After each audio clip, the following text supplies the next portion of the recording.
Brad, Pro Football Focus had Jamin Davis rated as the best defender in the country this weekend. I'm curious if your all's internal metrics had him graded out the same way, and regardless, what do you think about the way he's been playing this year? Yeah, Jamin played really well. Obviously it's an internal metric thing for us, and there's still some things we need to clean up, and he knows that. But he's playing at a really high level right now. He's making big time plays, and big time plays in big time moments. And Coach Stoops talks about all the time. You don't know when that one play is going to happen, the one that's going to change the game. And so you have to just keep playing every down, with that same focus and intensity, because when that play arises, are you going to be able to make it? And, the last couple of weeks, he's been able to come up with some really big turnovers, done a great job tackling, playing with great awareness, pinning ball carriers to the ground. So again, there's still some things. It wasn't a perfect game, but, obviously playing at a real high level right now. I thought him and Square both, from an inside backer position, really controlled Saturday, and really proud of both those guys. Josh. Brad, I know easy to look at their quarterback and the new guy and kind of all the exciting stuff they do in the pass game, but it seems like they're starting to make some ground up with their run game too. After that first game, they've done pretty well the last 2 weeks. How do you see that as part of their offense and trying to contain that? Yeah, they're really starting to mesh offensively. Obviously with what happened with the pandemic, and it's going to take a new staff. It's going to take those guys a little bit time to gel and understand their system, and you can see them, the light bulb starting to go off. Both those backs are really talented. Beatty's got a lot of juice, and 34 is he's really, really consistent. We've seen him for a lot of years. We know what he's all about. He does a great job of putting his foot in the ground, going downhill, creating tough yards. He's got a big, thick lower half, so he's hard to wrap up. You see a lot of guys kind of fall off him, so we have to do a great job of not just tackling individually, but as a gang tackle, because it's hard to get him down with just one. So we've got our work cut out for us, from in terms of stopping that run game. And they're really efficient at it. The linemen do a great job of being able to get to the second level. The center does a nice job of being able to snap and step, and gain a lot of ground early. So up front we've got to play a really good game. Our D line has to play really solid. And our inside backers and outside backers have to do a great job setting edges, to try to get this thing capped off and force that ball back inside. So again, obviously a big challenge for us, but obviously, we saw what they've been able to do through the air as well. So.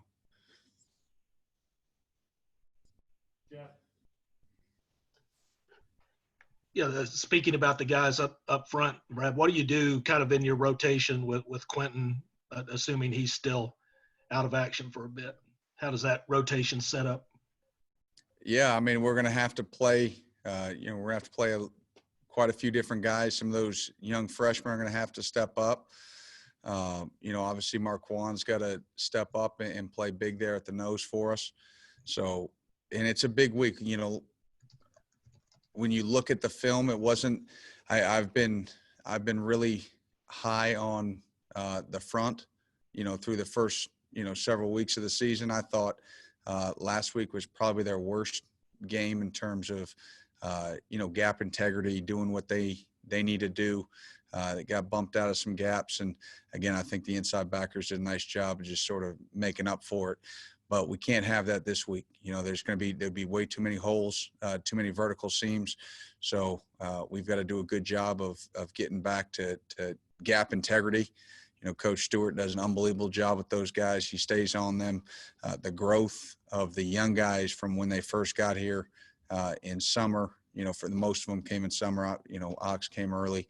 To where they are now, it's leaps and bounds, but there's still some really big leaps that we need to make to continue to play winning football. So we're going to have to roll guys through.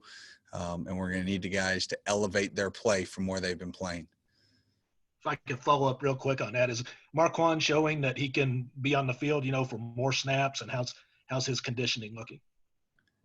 He is, but until you sort of experience, the down after down after down grind, you can only simulate that so much in practice, before you get a break. And, in practice, the sideline's right there. So it's easy to just move right over and get a water break, where in a game situation, you're running off and on, you're running in and out of personnel groups.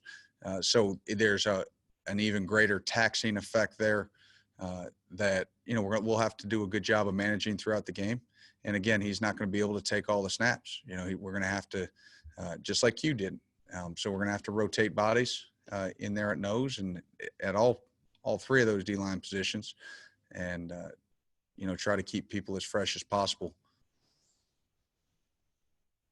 Yeah.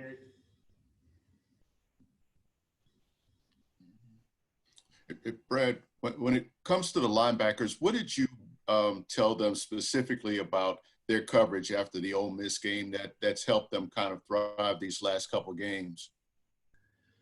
I think Coach Summerall has done a great job, sort of just looking at how we teach and how we coach. And I think that's the beauty of coaching. At every position, if something's not going right, everybody thinks it's all about pointing a finger, or it's this guy, or it's that, or it's the ski. Hey, sometimes you just have to stop. You reevaluate. Maybe you have to change something and maybe it's something that we've done for a long time. So we've made some just small, minute, footwork changes, that we haven't necessarily done in the past. And I think it's helped us. Again, Coach Summerall did a great job of identifying and saying, hey, what if we try this? And I think it's really been helpful and effective. And hopefully that's something that we can continue to sort of deploy throughout the rest of the season and years to come. But again, it's an ever evolving system. And I think a lot of it depends on who you're playing, the scheme that you're playing. Sometimes you want to slow those guys down. Sometimes you want to attack them a little bit more at the line of scrimmage. Obviously getting to play Mississippi State, when we knew they were going to throw, we slowed those guys down. And, I think it's really helped us in the depth of our drops, and that showed on Jamin's pick. He had great depth in his hook drop and was able to handle the bender. John Long. Brad, I want to follow up on that down after down grind comment that you made. It seems like the 4 opponents so far have gone up tempo on you. Is that just coincidence, or are they seeing something that they want to exploit? What do you attribute that to? No, I think that every offense sort of has that in their system. I think a lot of teams use that, in terms to be able to jumpstart their offense. And if it's struggling, if it's, some it's part of what they do. It's just their DNA. For some, they use it as a kickstart. Some just like to mix it. And I didn't feel like last week it was ultra tempo like we've seen in the past. Even Mississippi State, wasn't crazy tempo. I do feel, obviously the Auburn had a fair amount of it, and then Ole Miss was, a lot.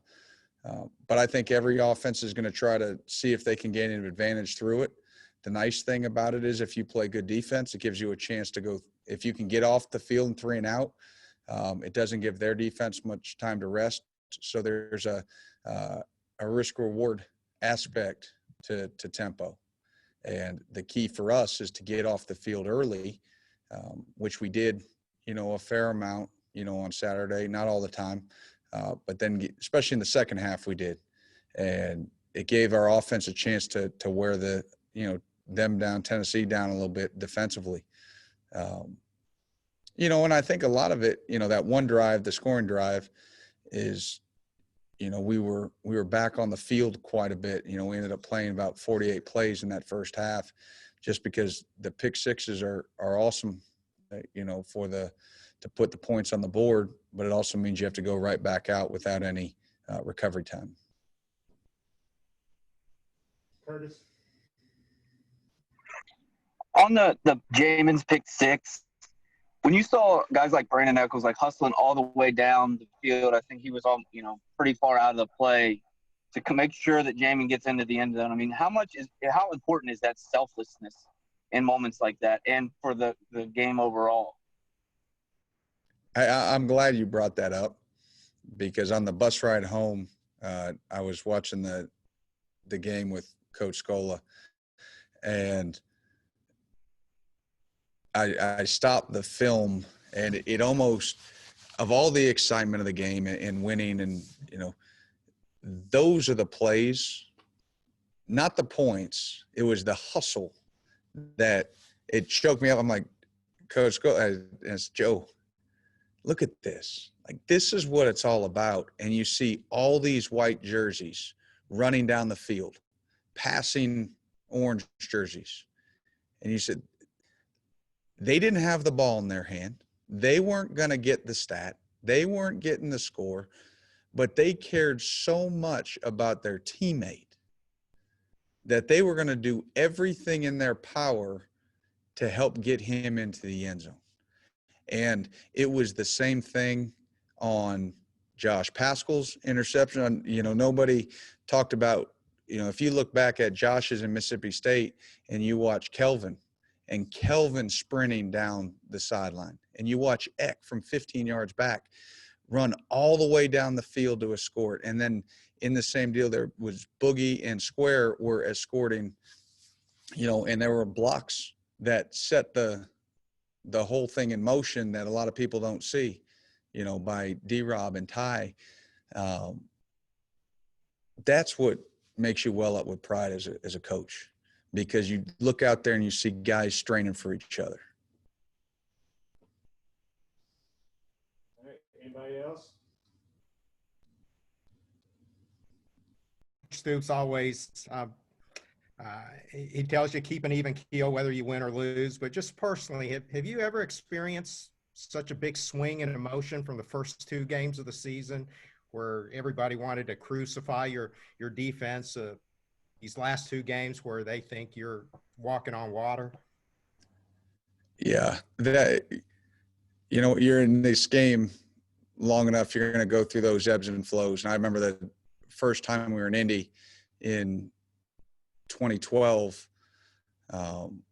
we went out to Chicago, we lost, then we beat Minnesota, and then we lost a tough one to the Jaguars, and we're 1-2, and then we're going into the bye week, and we find out about Coach Pagano's, and you're living on these highs and lows. And, we lost the Jaguars game in a 2-minute drill on a 80-yard touchdown pass, and it was just like you couldn't have felt any worse. And then you're going ahead and you're going to play the Green Bay Packers coming out of the bye, and you're 1-2. If you lose that, you're going to be 1-3. And we go down, we're at home. We're down big at halftime, I think almost 3 scores, and we come back in the second half and end up winning. And then we end up making the playoffs that year, But it's those highs and lows in football that you have, and if you can just not ride the roller coaster. We talk about with our players, instead of going up and down and up and down, if you can just take steady progress, so that by the end of the season, you're better than where you started, you're going to be in good shape. And so, our guys understand that, how quick it can go. Just like you said, they're getting crucified after first 2 weeks. Now everybody's telling them how good they are, and they can go right back the other way if they don't just keep their head on straight. So we're just playing it day by day. Again, trying to be the best defense we can be, and hopefully it shows up on Saturdays.